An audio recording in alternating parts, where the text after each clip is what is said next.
first and only program which is dedicated exclusively to those with common sense.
Welcome to the Fourth Branch Project, the first and only program dedicated exclusively for those with common sense, a spirit of patriotism, and a dedication and a determination for a more perfect union.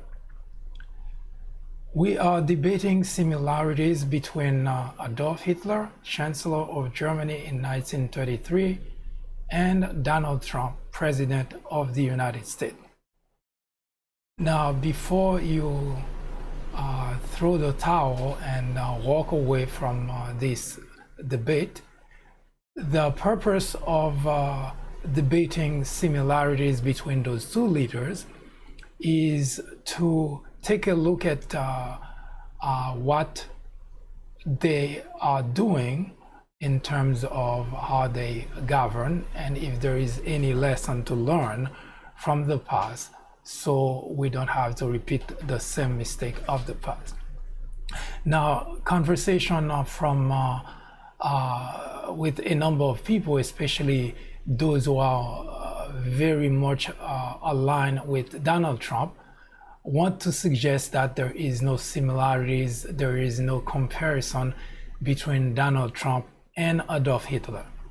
And the reason is I found out that there are still people who think that Adolf Hitler, because he became a monster, but do not really grasp the fact that he was officially, legitimately appointed Chancellor of Germany.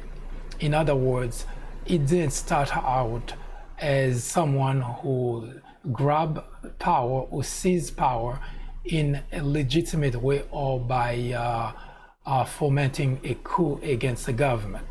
So like a lot of other dictators, Adolf Hitler was officially, legitimately appointed Chancellor of Germany. Now, last time we left, really at that very point in the discussion, that January 30th, 1933, Adolf Hitler was named Chancellor of Germany. Now, to give you a brief recap of how he got there. Adolf Hitler was born in a working class family. He struggled most of his life. He had a very sad life. He lost 3 of his siblings at a very early age. And when he was just 19 plus years old, his father died. 1 year later, his mother passed, and Adolf Hitler spent a good amount of his time, of his adulthood, literally homeless, begging for money on the streets so that he could survive. He could buy a few things to survive on the street. And in the meantime that he was going through this type of hardship, he also witnessed the lavishing lifestyle of people who had plenty.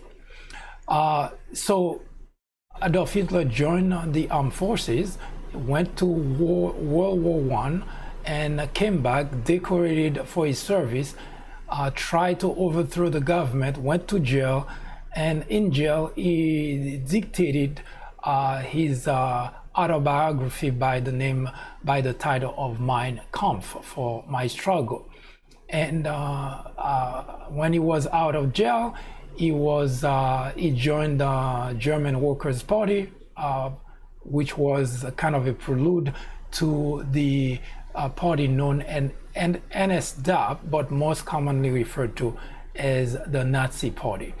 As leader of the Nazi Party in 1923, in 1923, as leader of the Nazi Party, that's when he tried to overthrow the government. So after he came out of jail, he spent the time going around making speeches and talking about the humiliation being suffered by Germany because of war reparation fee that the country had to pay because of World War I. Now, Adolf Hitler became a very popular person who was the leader of the Nazi Party.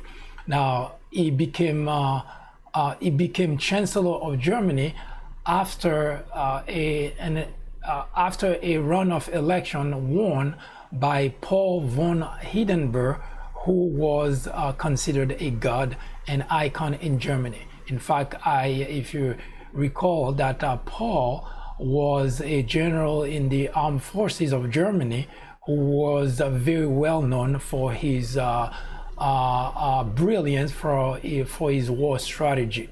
When every time that the country needed someone to get it out of trouble, they always call on Paul von Hindenburg to do that. And the last time that they actually had to call on Paul was when Hitler was growing in popularity, and they figured the only person who could prevent Hitler from becoming president of Germany was Paul, who was at that time 84 years old. So as president of Germany, Paul, 84 years old, president of Germany, Paul actually had a health problem. And Adolf Hitler, of course, was the leader of the Nazi Party, but the Nazi Party has what they call a plurality of votes in the government, but they didn't have the majority. In fact, if you recall, last time I mentioned that Adolf Hitler was only one of 3 members of the Nazi Party that was in the cabinet of the government. So they didn't really have a lot of political representation. But Adolf Hitler, through some help from Franz von Papen, who happened to have been the chancellor before Adolf Hitler. In fact, von Papen was chancellor under Paul von Hindenburg, president, 84 years old, the same gentleman we're talking about. But for some strange reason, the very person who actually Paul who helped von Papen become Chancellor of Germany was actually the same person who talked to Paul von Hindenburg, then president of Germany, to get rid of von Papen. So Paul von Papen was no longer Chancellor of Germany, but somehow was able to influence the president of Germany, Paul von Hindenburg, to appoint Adolf Hitler as Chancellor of Germany. Now, just a quick understanding of what that means, because I mentioned that Paul von Hindenburg was president of Germany, but he was pretty much coached into accepting or nominating Adolf Hitler as Chancellor of Germany. What does that mean? Now, you have to understand one thing about the structure of the country at that time. Now, after World War I, which Germany lost, actually, let me back up a little bit. Before World War I, Germany was mostly ruled by kings, by emperor. At the time that World War I began, there was Kaiser Wilhelm II, who was the emperor of Germany. Now, when the war started, when the war began, Kaiser, emperor of Germany at that time, called on Paul von Hindenburg, who was the general now that we're talking about, who later in 1932, well, actually he became president in 1925 and ran for re-election in 1932. But before he actually got involved in politics, he was a general. So Kaiser Wilhelm II, who was actually the last emperor of Germany, called on Paul von Hindenburg to help with the war. So Paul came back and help with the war. But it so happened at the end of the war of World War I, what ended up happening, Kaiser Wilhelm II, the last emperor of Germany, actually fled, went into hiding, pretty much disappeared from the scene. So for a period of time, Germany had nobody ruling, nobody running Germany. Germany was without a king, without an emperor, without a president. So Germany, which later would be called as the Weimar Republic, which is the name that was officially used for the democratic system of Germany. So in 1919, after a few months, without anybody running the country, Ebert was named president of Germany. Ebert was the first president of Germany, and during that time, that's when the Constitution of Germany was put in place. And just like here in the United States, there was the Constitution allowed for any president to be able to run the country for only 2 terms. So Ebert, who was the first president, actually was president from 1919 to 1925. He couldn't run for president because he actually died while running the country. So Paul von Hindenburg, who was the general, the icon, the god that I talked about in the previous episode of this series, was called in to run for president of Germany. He did. And of course, at the end of his term, which would be 1932, at which point he turned 84 years old, he was about to retire. But they actually implored Paul to run for re-election because they didn't want Adolf Hitler to become president. So, as usual, Paul ran for re-election and eventually defeated Adolf Hitler and became, of course, run the country for a second term. But remember, I recall that I mentioned that Paul actually didn't enjoy good health. So he spent most of his second term really pretty much being attended by doctor, being in bed most of the time. So Adolf Hitler at that time, who was just leader of the Nazi party, wanted a piece of the pie, wanted to be part of the government, but being the leader of the Nazi party didn't give him that much power to do anything, especially no political power, because Nazi party didn't have much representation in the government.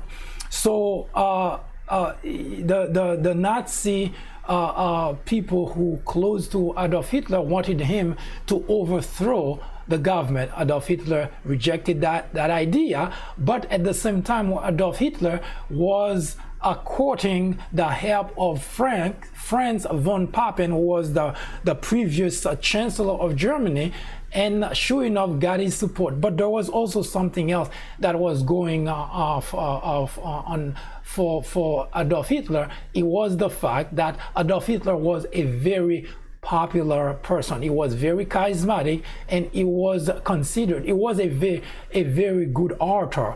So people lined up to listen to Adolf Hitler talking politics, talking about the state of Germany, talking about why Germany was struggling. And remember also at that time, the whole world was going through a depression. A Great Depression here in the United States started in 1929, and the rest of the world, of course, was going through that. And I mentioned in episode 7 that the young people in Germany, pretty much most of them, if not all of them, were out of work. So unemployment was really pretty high. So Adolf Hitler had the right message for them, and the message was message similar to what we heard from Donald Trump here in the United States. Message that appealed to people's emotion, that appealed to people's fear. Here in the United States, Donald Trump talked about Mexicans sending their rapists, talking about crime, talking about all kind of topics that people that get people to fear a particular group. In Germany, Adolf Hitler was talking about how the country was being humiliated by the League of Nations, how the young people were being deprived of work, were being deprived of wealth because the Jews were taking most of the wealth of the country, and so on and so forth. So those both leaders, they came from different backgrounds, but nevertheless they had a similar message that appeals to people's emotion, that pretty much trigger hatred for a particular group. So January 30th, 1933, Adolf Hitler was named Chancellor of Germany. I said all that to make a very specific point, because most people tend to think just because Adolf Hitler became a monster, it started that way. It didn't start that way. In fact, Adolf Hitler had the most popular support ever in Germany. Even beyond Adolf Hitler, there was never anybody who has managed to have so much support behind him. So popular support, Adolf Hitler enjoyed of such. So no matter what he wanted to do, he could do it. So one of the things that actually helped him becoming Chancellor of Germany was, number one, the fact that a former Chancellor of Germany, Franz von Papen, who happened to have been very close to the President of Germany, kind of give a nudge to the president that Adolf Hitler would be a good person to have at your side. And besides, Adolf Hitler tried to reassure the president, Franz von Hindenburg, that he wanted to really continue his mission, continue the policies that the president had. Now, eventually, the president gave in to all the pressure that he was getting, not only from the former chancellor, also from the popular support that Adolf Hitler was enjoying at that time. So eventually, the president of Germany appointed Adolf Hitler as Chancellor of Germany. Now, one thing you have to understand, there is a president and there is a chancellor, but the constitution, Germany constitution at that time, make it such that, and it's still that way, make it such that the chancellor is actually the individual that pretty much does everything. And I must have mentioned that last time on in episode 7, that the very presence of a president seems not to have much importance as far as the rest of the world, as far as the work of the government is concerned. For instance, today we know that everybody, the whole world knows that Angela Merkel is the Chancellor of Germany, but very few people pretty much know who the President of Germany is, who happened to be Frank-Walter Steinmeier. But people don't hear about that because, well, he's there, and the president has a function in Germany, but for all purpose of conversation, it is, or for all purpose of running the country, for all purpose of doing anything both domestic and international, it's a chancellor that actually does everything. Now, what is the role of the president then? Now, the president of Germany enjoy a very unique role. The president of Germany can appoint a chancellor, but the president of Germany also can dismiss a chancellor. So what that means is, as long as there is a president, the chancellor can do whatever he or she are supposed to do for the country. But if at some point pressure from the elite group, pressure from wealthy individual, pressure from political parties, and so on, can force a president to actually get rid of a chancellor. Just as I just mentioned earlier, that Franz von Papen was Chancellor of Germany before Adolf Hitler under the same president, Paul von Hindenburg. He was let go because at some point a close advisor to Paul von Hindenburg suggested that Franz von Papen no longer fit the bill as Chancellor of Germany.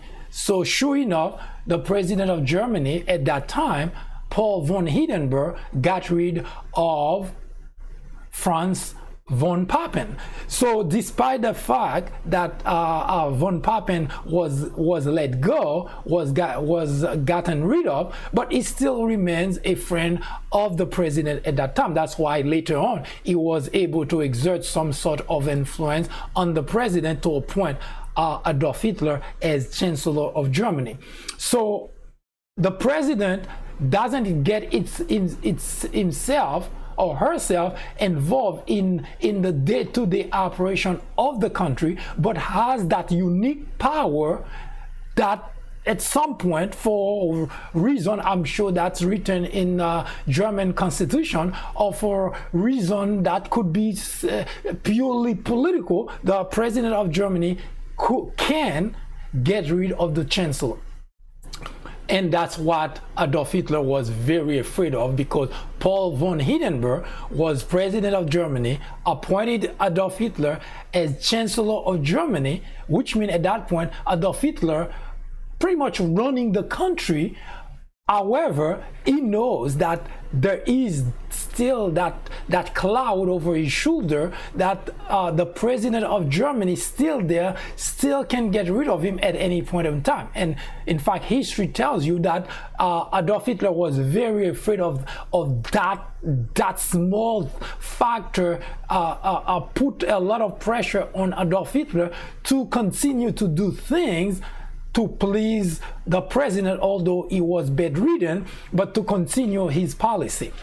Now, that doesn't mean Adolf Hitler was simply following along. That doesn't mean Adolf Hitler was not did not start doing things that would have later on make him get him to become the monster that he became later. That's not what that means. It simply means that Adolf Hitler was being very careful not to lose the position of Chancellor of Germany at that time.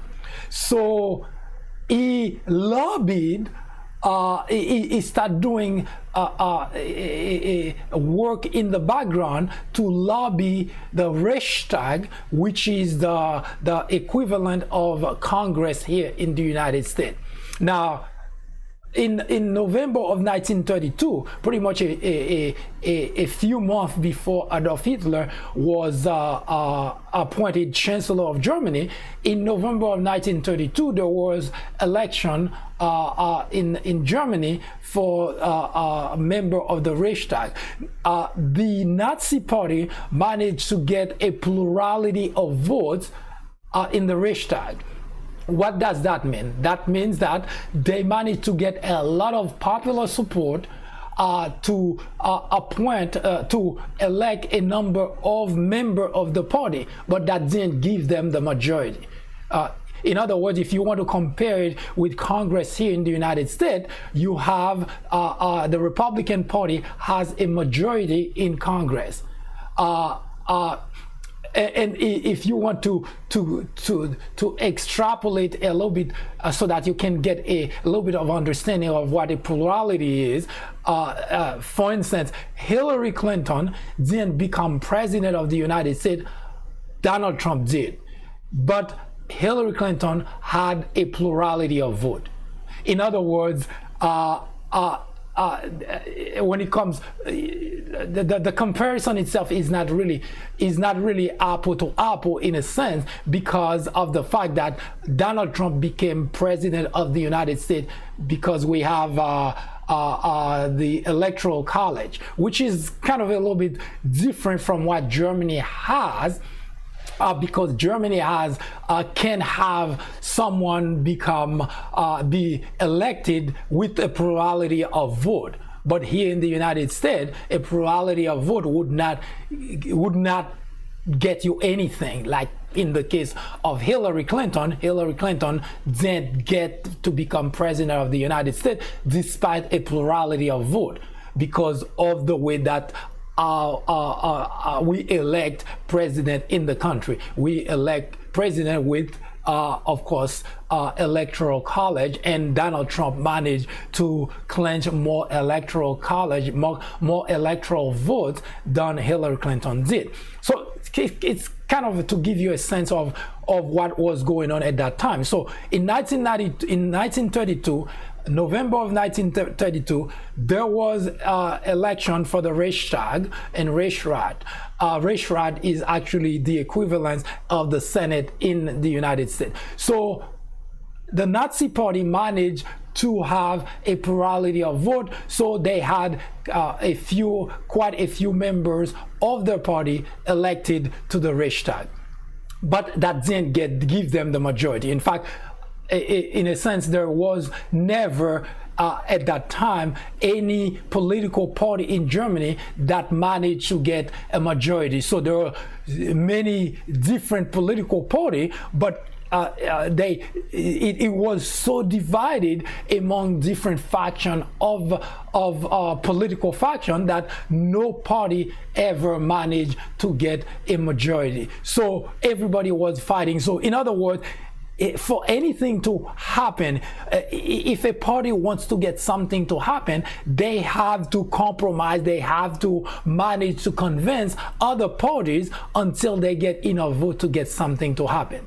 So remember, we mentioned that Adolf Hitler was very charismatic and he was a great orator. So now that he was Chancellor of Germany, he didn't lose that ability. In fact, he gets even more popular, because not only now that he occupied a post, that's a post where he can talk to people at will, go everywhere, talk to rally the group of people. Now it becomes official that now the Chancellor of Germany is the person that everybody looked up to, because the president was pretty much non-existent.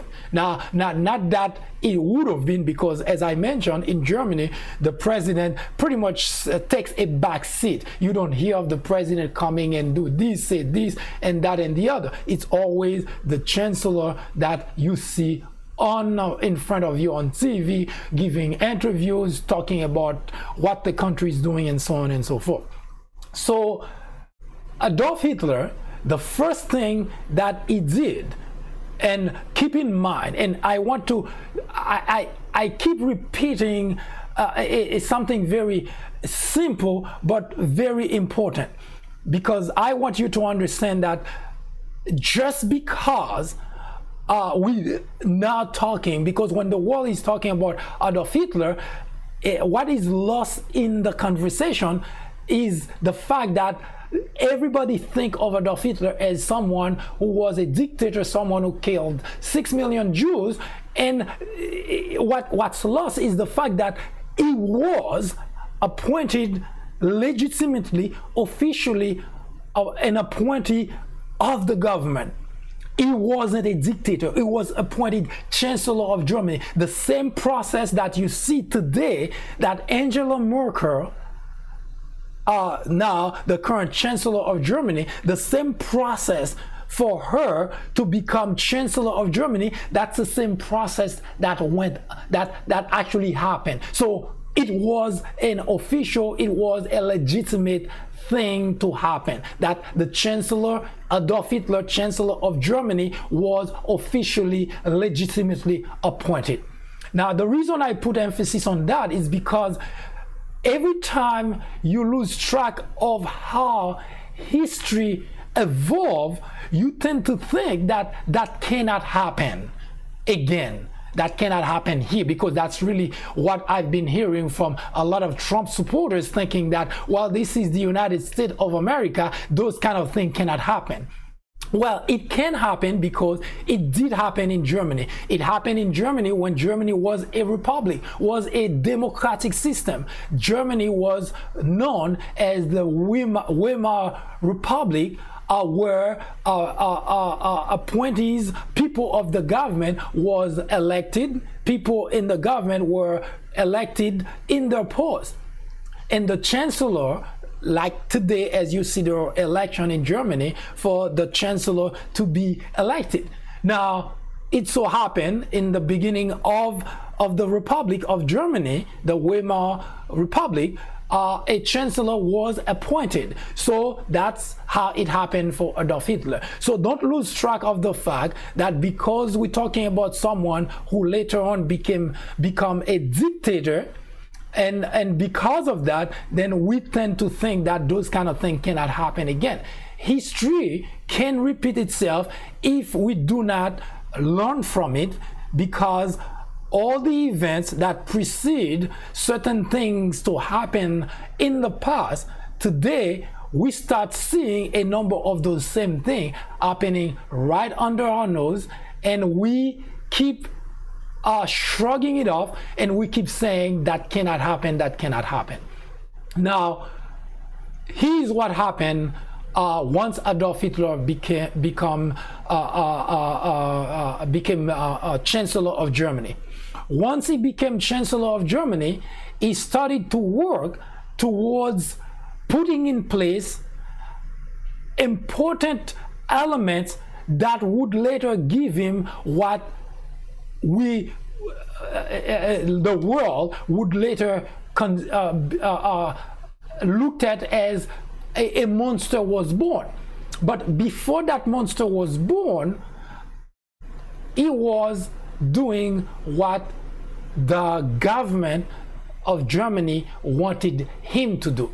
But while he was doing that, he was putting in place a number of, he was building, if you like, right under the government, under the then government, he was building his own government in a very subtle way, but nevertheless.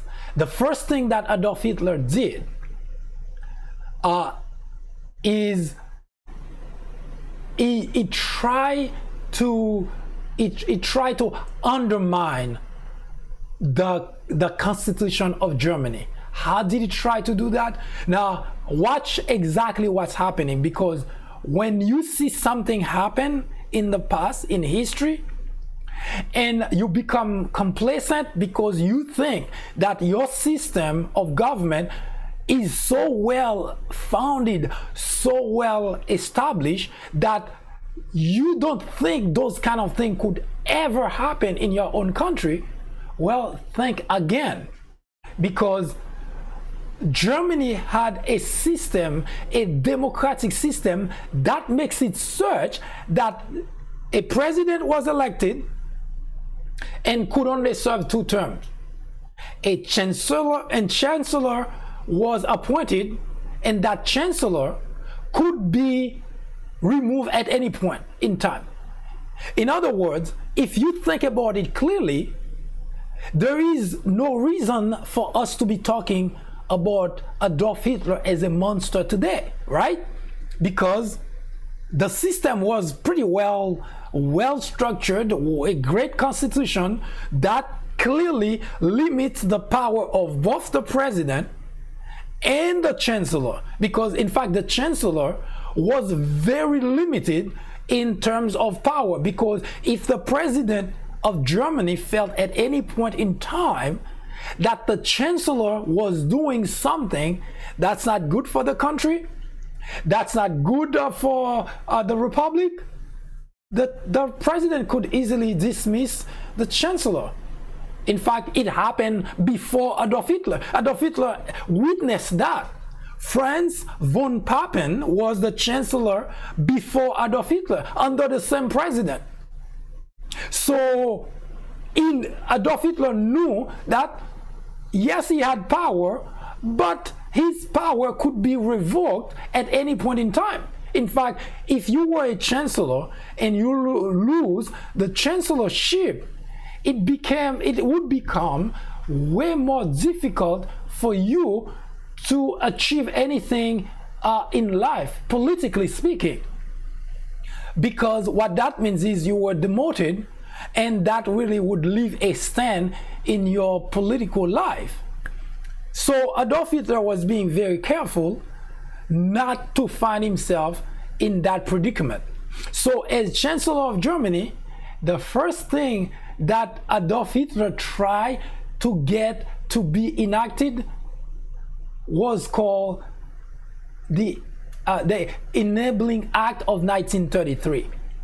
Now, think about that for a moment. Here is a chancellor with limited power, limited in a sense that there is someone who can at any point in time not just revoke his power but get rid of him, right? Now, he is that guy who in 1933 January of 1933 was elected Chancellor of Germany. Now, granted, he was a very intelligent, very charismatic, and he also enjoyed a popularity beyond understanding.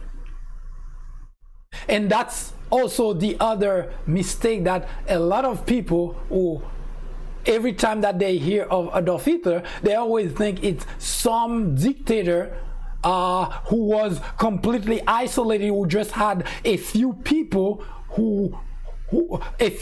surrounding him, protecting him, and he was a monster to the public. He was a monster for the public.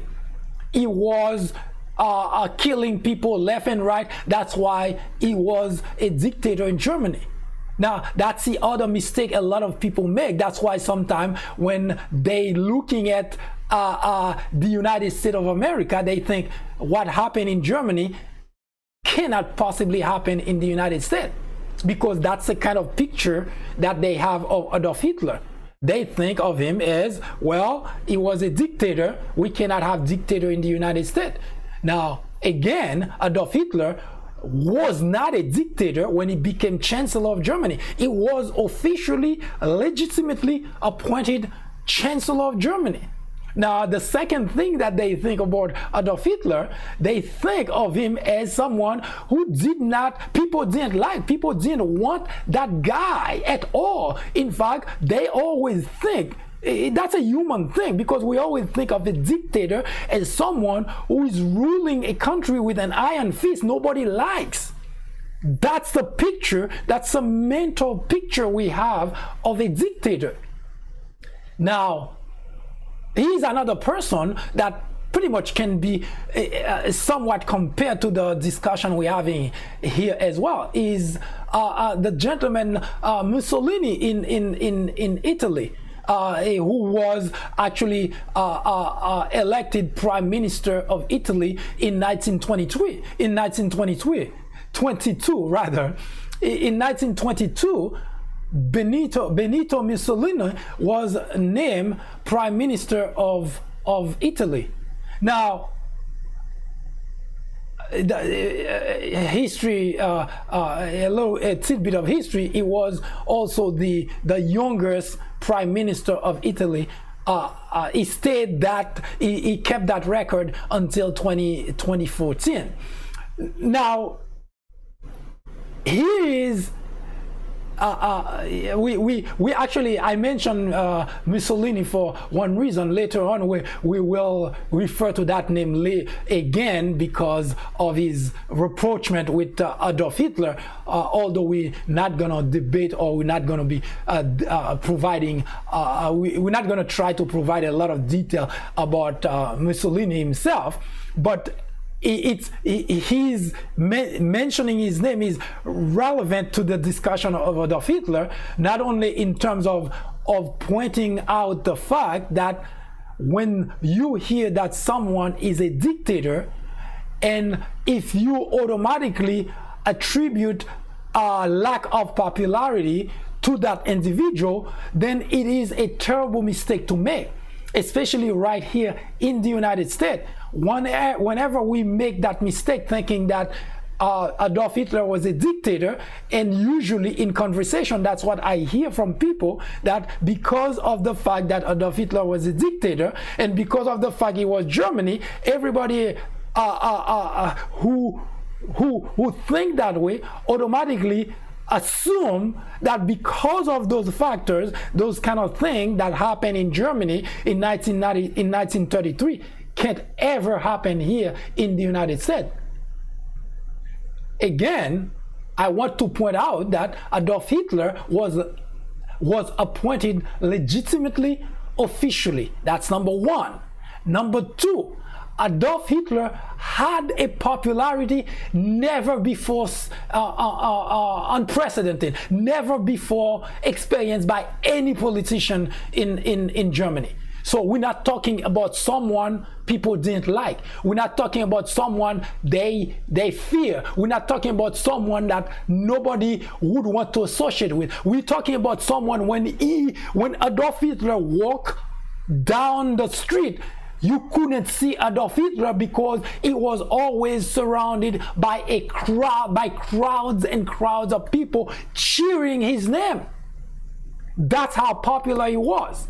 So don't take the popularity of an individual as something that equivalent to being good, because there was a small minority at the time that could see beyond the popularity that Adolf Hitler had. They could see the danger coming. If you remember in episode 7, I mentioned that the reason that they encouraged Paul von Hindenburg to stick around, 84-year-old in bad health, but they encouraged him to stick around, is because there was a group in Germany who could see that Adolf Hitler, despite his popularity, was not good for Germany, was not good for the world. And boy, they were right. But unfortunately, Adolf Hitler enjoyed a large popularity, support of the young, the old, the men, the women, kids, everywhere across the country. That was the person that they worshiped.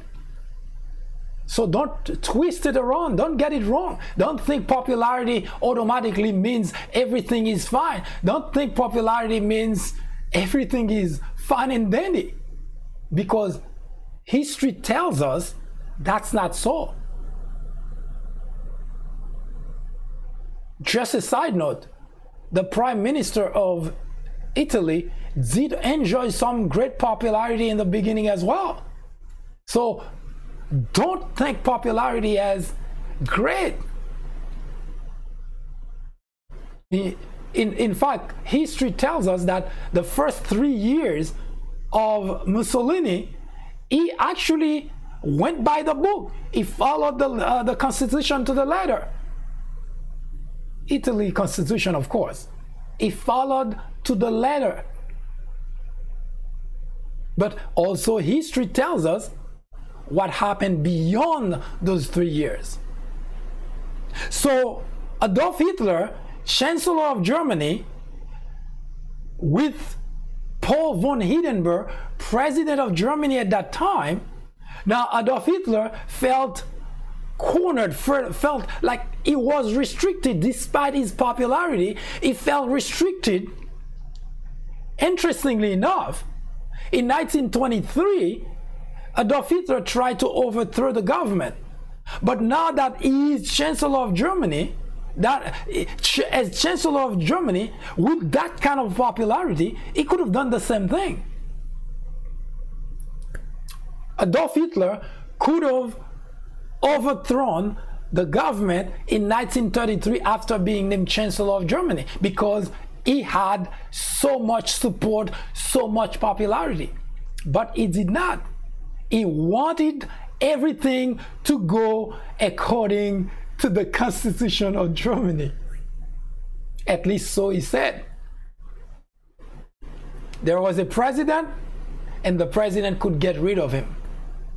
And of course, Adolf Hitler, there were two reasons that we can speculate that Adolf Hitler didn't try to overthrow the government as Chancellor of Germany. Because number one, he said, and he wanted to continue the masquerade of he wants to abide by the Constitution. That's number one. And number two, Adolf Hitler also had a great memory that the first time he tried that, he fell. Now, granted, the first time he didn't have such popularity, but there is also the possibility that he might fail again. Then what if he did? We're just speculating here, because history doesn't say anything about to that effect. But nevertheless, instead of going that route, Adolf Hitler went the route of trying to get things done in very legitimate way. So he managed to have the Reichstag. Again, Reichstag is the equivalent, Reichstag in Germany is the equivalent of Congress in the United States. So he managed, despite the fact that the Nazi Party didn't have a majority in the Reichstag, and despite the fact that the Nazi Party had only three members of its three of its members in the cabinet of the government at that time, but Adolf Hitler, being a very charismatic individual, managed to push to the Reichstag something known, a policy, a bill, an act known under the title of the Enabling Act of 1933. So what is the Enabling Act of 1933? The Enabling Act of 1933 pretty much gives the Chancellor full power to enact laws without going to the Reichstag. Now, think of that for a moment. He is the President of the United States. That's just a comparison at this point. He is the President of the United States that managed to go to Congress and tell Congress, I want you to give me, for a short period of time, the power to pass laws, to do things that I don't need to come to Congress to vote on. I don't need to come to Congress to approve. Once I say it, it should be law, and it's only for a short amount of time. Now, that's exactly what, as Chancellor of Germany, that's what Adolf Hitler pushed into Reichstag to pass. Now, it's not as simple as it sounds, because even after the Reichstag vote on it and pass it, it had to go to the president to sign off on it. So there are two-step process that still put some checks and balances in terms of what Adolf Hitler could accomplish. But nevertheless, he introduced the Enabling Act of 1933. And now, that would pretty much make Adolf Hitler a second president or if such thing were to exist, a deputy president.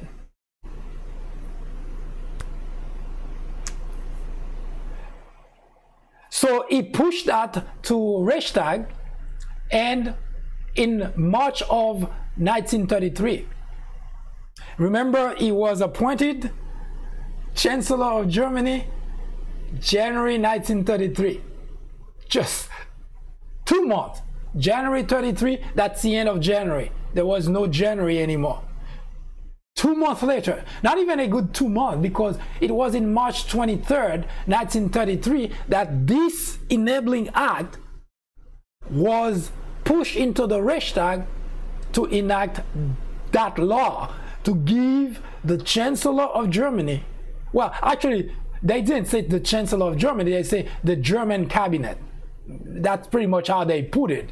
Of course, I'm sure that Adolf Hitler didn't want to sound like he was looking for power, so he wanted the German cabinet, as if the German cabinet means it's not just him making decision, it's the whole cabinet making decision.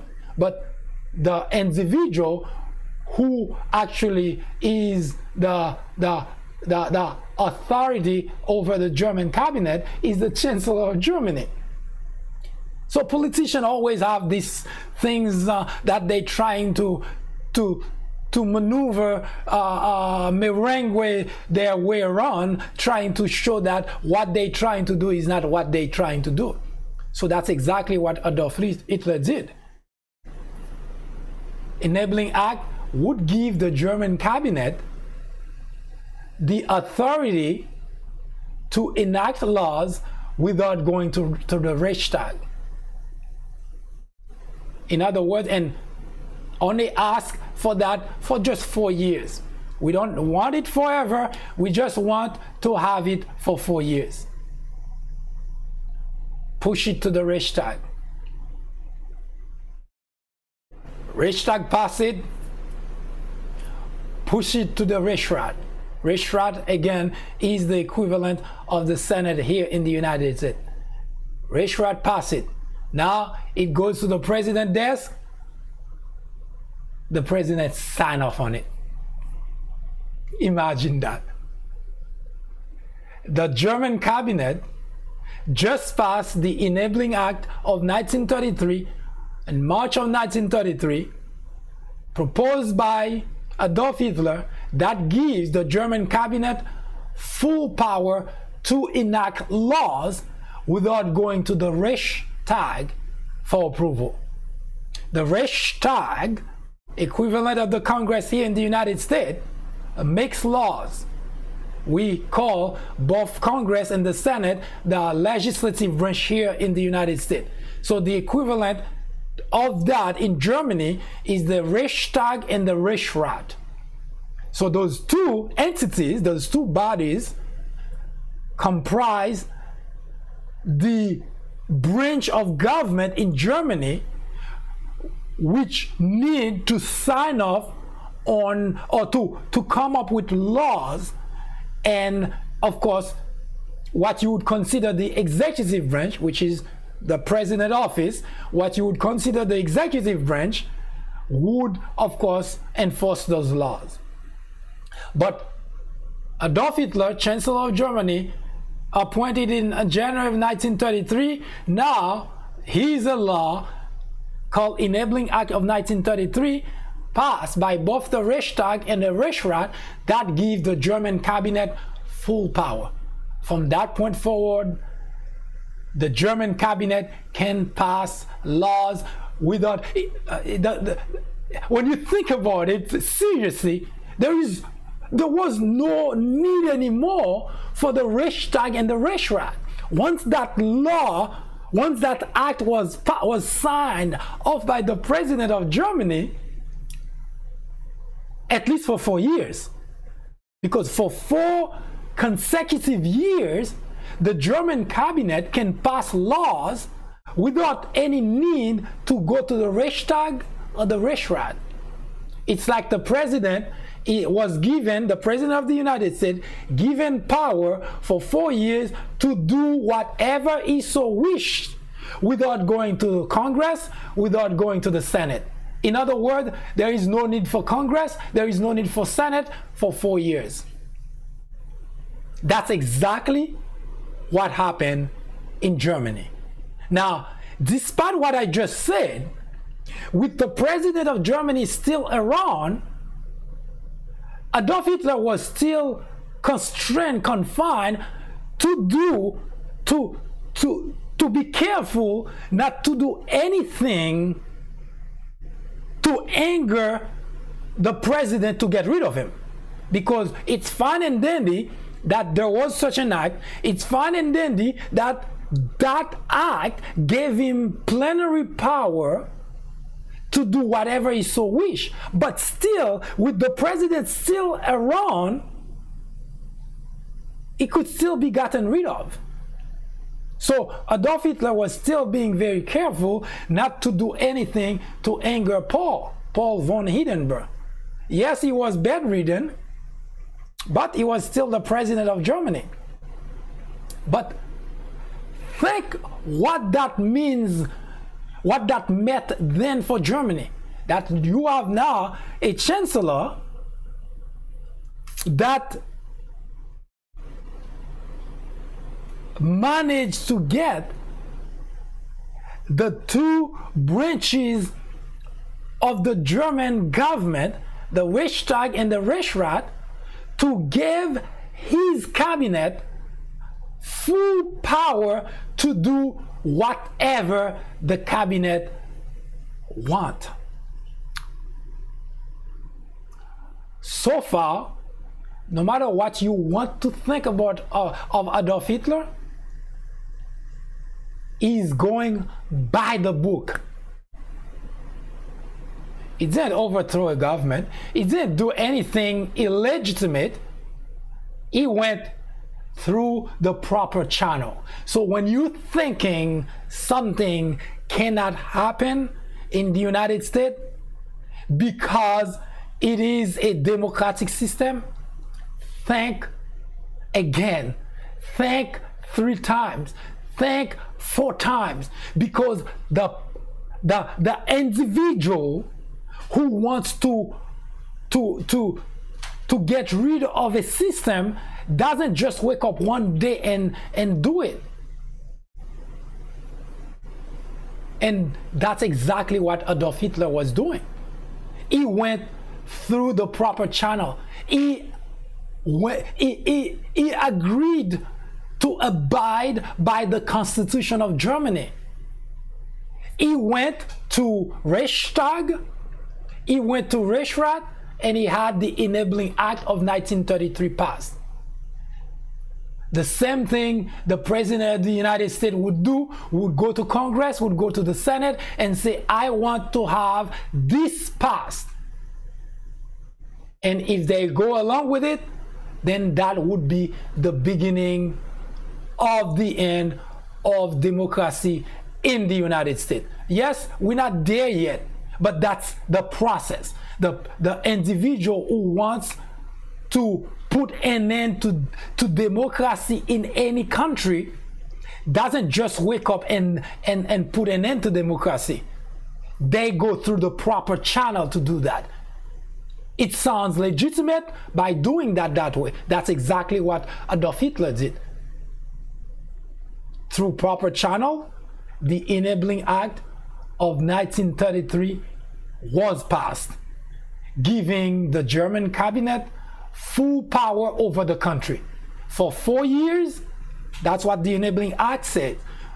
It gave the German cabinet 4 years, during which the cabinet can do anything it so wish. But it so happened that the German cabinet, led by Adolf Hitler, who was the most influential member of the cabinet, and who so happened to have been the Chancellor of Germany, and who so happened to have been deferred all power. Everybody saw Adolf Hitler as the solution to Germany problem at that point, because the person that they used to look up to Paul von Hindenburg was bedridden. They very rarely heard about him anymore because the guy couldn't even stand. So Adolf Hitler was the face of Germany, not just the face, but he was someone they admire because he was charismatic, he was very influential. Now that's a person they saw everywhere, they heard every time, and that's a person that was telling them what was and what wasn't. And he is the first thing that Adolf Hitler did, have the Enabling Act of 1933 passed. But was by the book, was within the Constitution. He went by the book. Now, that was as if that wasn't bad enough. You think that was bad? Well, it wasn't bad enough. He was just warming up, but by the book. So something else he wanted to do. Of course, he had to take a little bit of time because after the act was passed, he has to really rearrange things so that he could start consolidating power in his own cabinet and so on and so forth. But he wasn't done.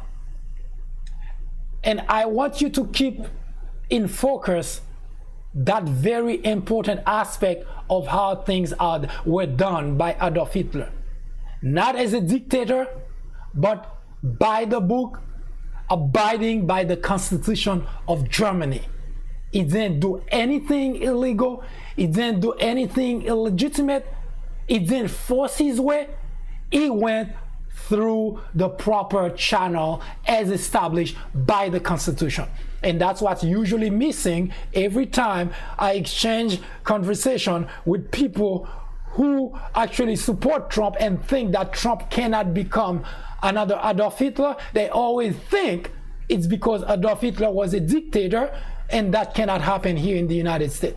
And the reason that it's that important to follow the step of history is so that you can understand that Adolf Hitler did abide by the Constitution, did do things by the book.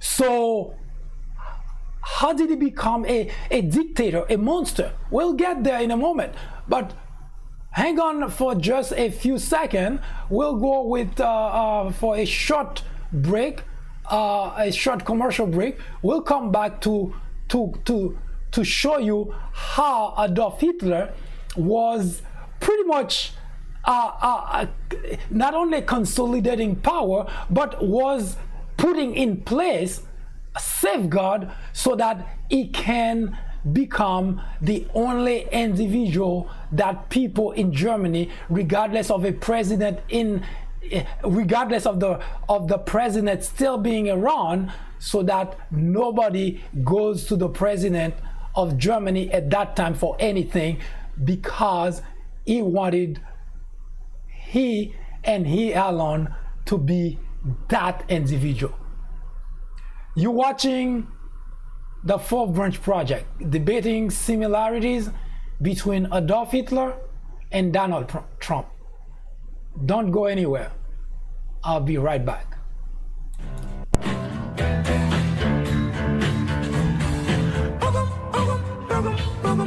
Now, baby, you're casting your spell on me. I say, now, baby, you're casting your spell on me.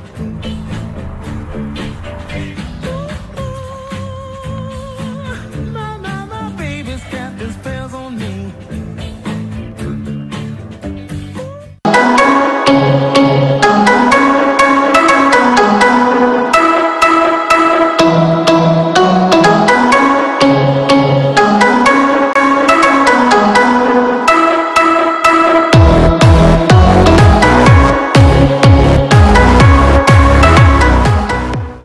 The performance in Helsinki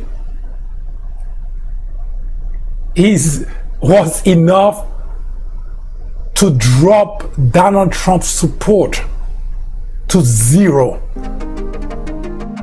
Because anybody who is a patriot, an American patriot, should not have any reason whatsoever to still stand behind the president, the first person whose primary job is to elevate the country, but did just the opposite.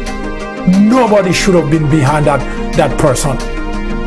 And yet we have Republicans who still defending, arguing their support for Donald Trump.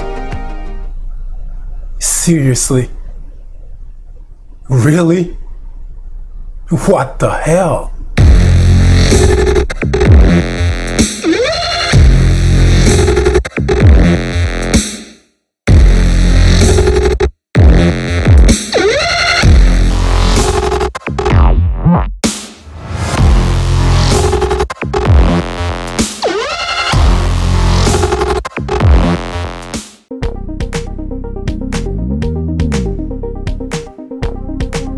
Join me here on the Fourth Branch at 10:30 a.m. and 6:30 p.m. every Saturday.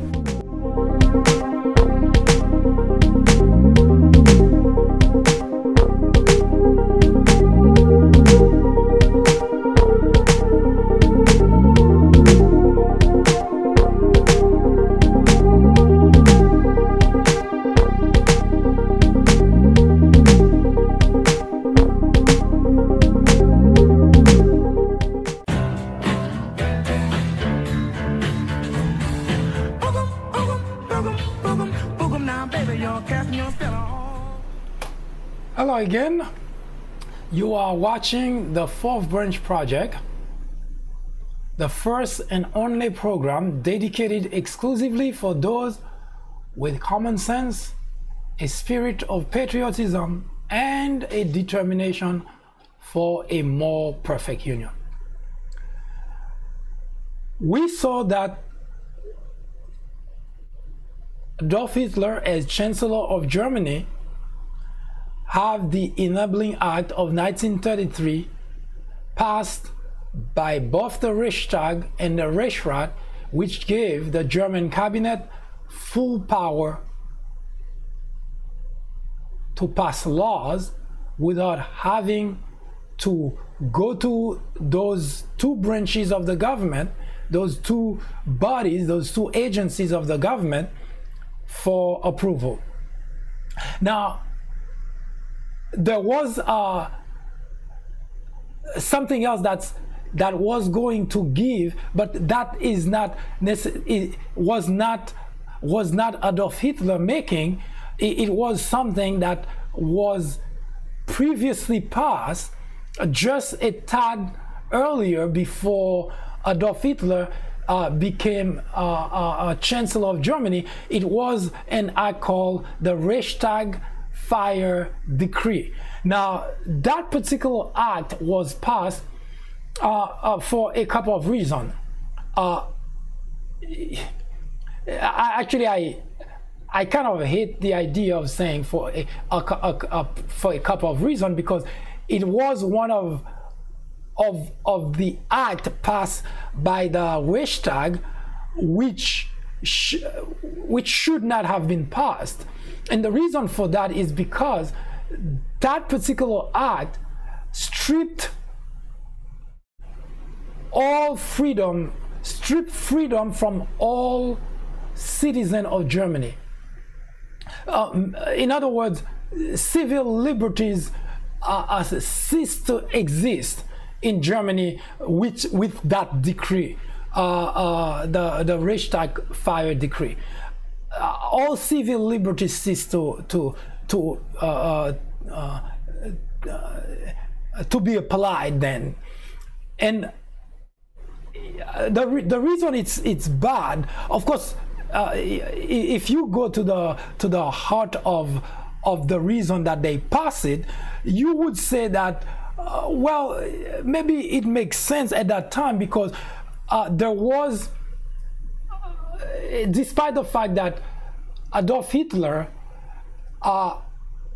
was against the idea of overthrowing the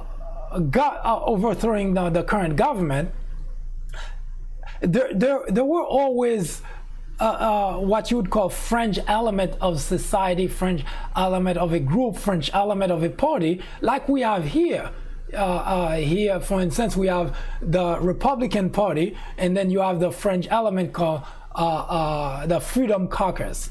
If it's kind of the equivalent of that, but people who are extreme in their views, or people would not see any problem doing things, although bad for the country, although bad for the citizen of the country, but they feel that it's necessary for whatever agenda that they have, that they came up with, or things that they consider maybe later on the people would understand that it was for their well-being. So whether it was a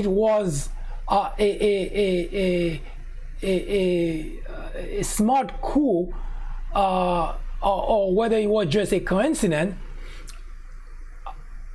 the reason they call it Reichstag fire decree, it so happened that there was the Reichstag building, just like here, where in Washington, where Congress gathered to do their business.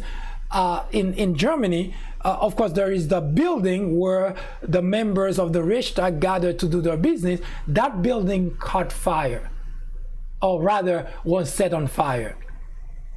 And Hitler at that time, I'm not sure whether he was already named Chancellor of Germany, but he was the leader of the Nazi party, but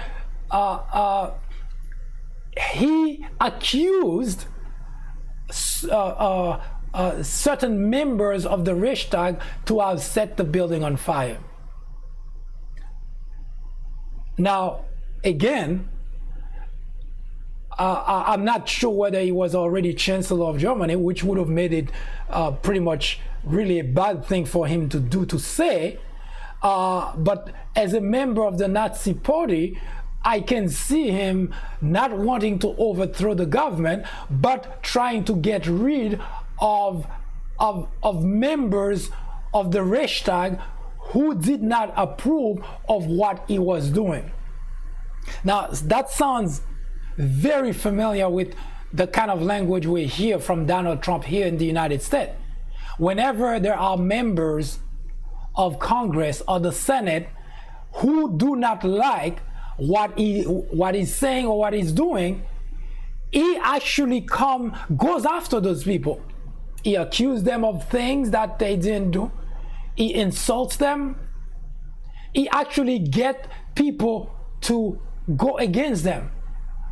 In fact, I was watching a rally by Donald Trump as President of the United States, and he got the people who attended the rally to boo John McCain's name, because Donald Trump, just like Adolf Hitler, every time that they have someone who doesn't approve of what they're doing, they go after that person. But what is sad about that is the fact that we have people in the country, Donald Trump supporters, who feel that it's okay for them to go after those people as well. And ironically, those people, when I'm having conversation with them, they tend to point to their master's degree or their PhD as being smart people. And yet, they are being dragged by the nose by someone who cannot even spell governing. So there is this stark similarity between Donald Trump and Adolf Hitler that's actually eerily scary, eerily similar to the approach used by Adolf Hitler then. So when the Reichstag building was set on fire, Adolf Hitler accused members of the Reichstag to have done that.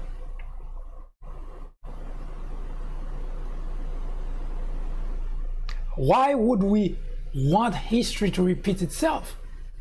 Here in the United States, because John McCain was the deciding vote who prevented Obamacare from being stripped, from being completely defanged, now Donald Trump goes everywhere getting the people behind him to boo John McCain's name. And for people to think those kind of things cannot happen in the United States, how do you think it starts? It starts small. It starts with something. It started with Adolf Hitler accusing members of the Reichstag. It started with Donald Trump accusing members of Congress. When Donald Trump talks, he always tells you, the Democrats don't like the country.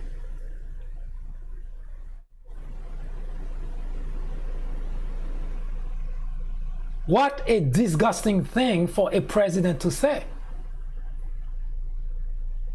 Now, it sinks in your subconscious. You don't see it happening because it's just a word. It's just Donald Trump. It's just talking. That's what Adolf Hitler was doing too. He was just talking. Accused without any proof member of the Reichstag for setting the building on fire.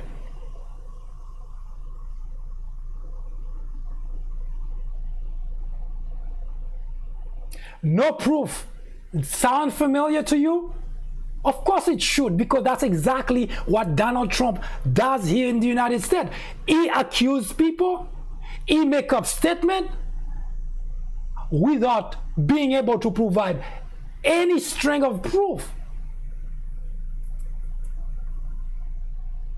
Very similar to what Adolf Hitler was doing then. That should scare the hell out of anybody.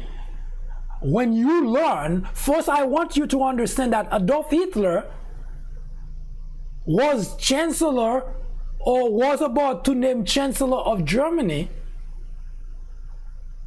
Now that I'm thinking about it, he must have been Chancellor of Germany when he accused those members of the Reichstag of setting the building on fire. And the reason I said that is because now that I'm thinking about it, I recall that it's because of the Enabling Act that some members were opposed to. And of course, it looks like, and it could have been, of course I'm speculating on what I'm about to say, it could have been the members of the Nazi Party who set the building on fire. It could have been. I'm speculating here on that particular example, that particular aspect. And the reason I speculate there is because the Enabling Act that I just explained to you a few moments ago of 1933, which gives full power to the German cabinet, the Enabling Act was being debated in the Reichstag, and it's within the same period that the Reichstag building was set on fire, because not everybody in the Reichstag wanted to go along with it. because they felt that it would be giving too much power to the cabinet. And they were right. But during that same period of time, the building, the Reichstag building, was set on fire. Adolf Hitler, without any proof, without even being able, even as later on, after tons of investigation, they still could not point to what or who set the building on fire. But that didn't stop Adolf Hitler to say that Reichstag members set the building on fire. Just the same way Donald Trump, without any proof of anything, comes and tell you now Russia is gonna hack the system, the election, to get Democrats elected. Same way that Donald Trump said anything about anything without any proof, he says it because it serves his purpose. Those two people, they act, behave, and talk the same way. Donald Trump was elected president. Adolf Hitler was appointed Chancellor of Germany. Both people legitimately occupied very high level position in the government. Now people today, most people that I talk to, that I converse with, that I exchange ideas with, especially those in the Trump camp, always think of Adolf Hitler as some kind of dictator, as if it was someone that came out of nowhere and grabbed power and then become a dictator. No, it didn't happen that way. He was appointed legitimately, and he did everything by the book. But everything that he was doing by the book was to consolidate power so that later on he would become the monster that we know, that history knows. Exactly the same thing we're getting here in the United States. Someone who is saying things he cannot prove, who is lying to you day in, day out. And listen to this, just because he has a crowd of people behind him doesn't make it what he's doing or saying right. Adolf Hitler had the most popular support in the history of politicians.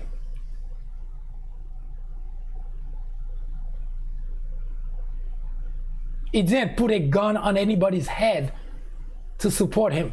People voluntarily line up the street to get a glimpse at Adolf Hitler. He was extremely popular.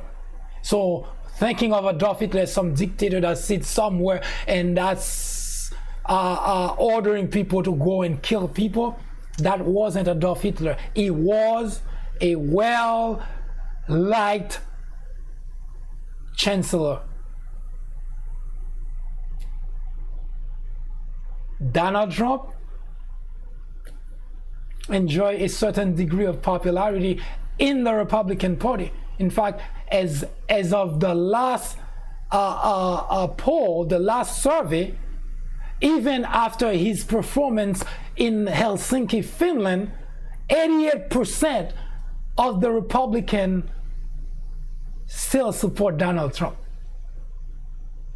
Contrary to Germany, where Adolf Hitler was enjoying the support of the whole country, here in the United States, thank God that's the way it is, Donald Trump is only enjoying support of the Republican Party overwhelmingly. Thank God it is that way. Because as you can see, thus far, those two men are exactly the same way. They want to get as much power as possible so that they don't have to report to anyone. In fact, Finland is a good example to you, or should be a good example, that that's exactly what's happening. You have a president of the United States who bypassed everything that's established and go and went and met with another head of state, and nobody knows what they talked about. And ironically, the same Hitler that you think or you know has become a monster, he wouldn't do anything like that, because he wanted everything to be done by the book, and that's what he did. Which means, if you want to be fair, Donald Trump in that aspect is worse than Adolf Hitler.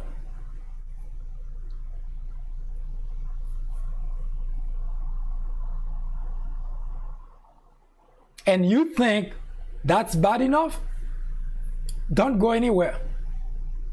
I'll be right back to discuss the detail of what would make Adolf Hitler the most hated politician in modern time. Stay with us. You are watching the Fourth Branch program. I am MD. I'll be right back.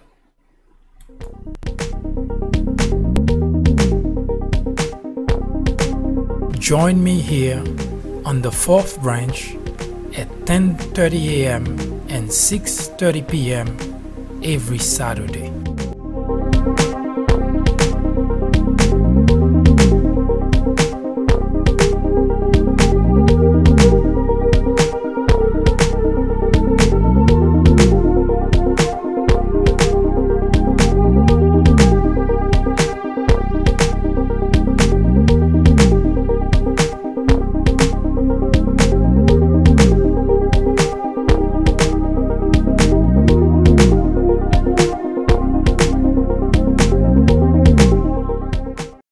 I'm Jeff Gannett, CEO of Macy's, and I wanted to take a moment of your time to thank you for being such an amazing customer, because I truly believe that Macy's customers are the greatest in the world. Recently, you said you wanted a simpler rewards program. Well, I'm here to say that we've heard you, and starting this month, we're introducing the new and improved Macy's Star Rewards, a reimagined, simpler rewards program starring you. You said you wanted more savings. All members at every level get 25% off any day you choose with Star Passes. You said you wanted free shipping.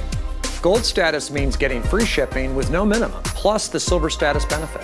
You said you wanted better rewards. Platinum status means 5% back in rewards every day on all Macy's merchandise, no exclusions, plus gold and silver status benefits. We want Macy's customers to know they are the best customers in the world. And we want each and every one of our cardholders to know that with the new Macy's Star Rewards, it is your time to shine.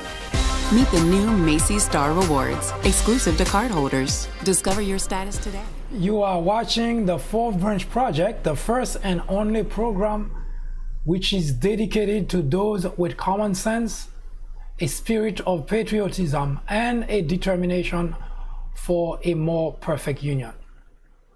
Every Saturday at 10:30 a.m. and 6:30 p.m. we have this program during which we debate social political issues in the hope to achieve a more perfect union. We are not politically affiliated. In other words, we are not Democrat, we are not Republican, we are American, trying to debate issues, remove obstacles that prevent achieving a more perfect union. We are now debating similarities between Donald Trump and Adolf Hitler. Every program, every topic that we debate here on the Fourth Branch program is to shed light on issues that can help us move a little bit closer to achieving a more perfect union. We're going to discuss program that you may or may not like. but the ultimate objective is to achieve a more perfect union. One of the biggest obstacles to getting there is ignorance. And we hope with this program we can help, at the very least, decrease the level of ignorance which prevent us from achieving a more perfect union. The topic, debating similarities between Donald Trump and Adolf Hitler, is our way of showing what happened in the past and how close we getting to repeating the same mistake of the past, and to alert you and everybody you like, everybody you appreciate, everybody you love, that unless we stay vigilant, unless we take heed of the sign of what might happen, what can happen, we are running the risk of repeating the same mistake of the past. This is episode 8. The next episode, episode 9 of the documentary, Debating Similarities Between Donald Trump and Adolf Hitler, will be for next time, when you join us to continue the conversation and continue the journey towards a more perfect union. I thank you once again for watching. I hope you can join me next time. I am MD. Have a wonderful weekend. Hello everyone, I am MD, and this is the Fourth Branch Project, the first and only program which is dedicated exclusively to those with common sense, a spirit of patriotism, and a determination for a more perfect union. The Fourth Branch Project seeks to emphasize country over party. Its primary objective is to restore interest in civic duty and involvement in social, political issues, discussion, debate, which might impact lives in this generation and quite possibly in future ones. Put differently, the Fourth Branch Project is a journey towards restoring America's greatness, where patriotism is the foundation of every decision, every policy, every word, every action. Said differently, it is a journey to save democracy in America. Stay with us. We will be right back.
you.